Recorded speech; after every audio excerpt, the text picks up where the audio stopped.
পকেটে টাকা থাকলে 10 টাকা থাকলে দিয়ে অসুবিধা নেই। এক মাহরুম থাকেন না, কাজে লাগবে রুমাল আরো করি ভিতর থেকে একদম ধরেন ভাই ভেবে রুমাল মহসেন ভাই একটা রুমাল ধর, ওই তোমার পিঠে রুমাল আছে খুলেন, ওনাকে নিয়ে হাত বললেন ইশারা দিয়ে যে আমি ভাই এখনই তোমার প্রস্তুতি ইনশাল্লাহ যে এখনই তোমার হয়তো তাড়াতাড়ি করে 4 টাকাগুলো ভিড়ের সামনে নিয়ে আসে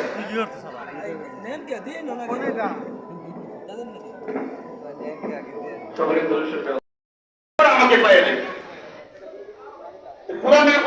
কোরআন শিখতে হবে জরুরি সকলের জন্য। আমি বলি বাংলাদেশের প্রেসিডেন্ট তারেক রহমান সাহেব, ওনারও পুরে ফাতিহা তৈরি করতে হবে। পুরে ফাতিহা আমাদের সাধারণ মানুষ কিন্তু কোরআন শরীফ কম করতে পারে, পুরে ফাতিহা থেকে আলী পাতাতে কোরআন শরীফ না দ্বারা পড়া শেখার দরকার। আলী আসবে কারো ছেলে সন্তান যদি কোরআন শরীফ না দ্বারা পড়ে, পিতা মাতার আগে পিছিয়ে সমস্ত গুণ আল্লাহ তাআলা মাফ করে দিবেন। আল্লাহ তাআলা আমাদের যদি গরিব মানুষের ফ্যাক্টরি বন্ধ হয়ে যায়, মসজিদ ইমাম বন্ধ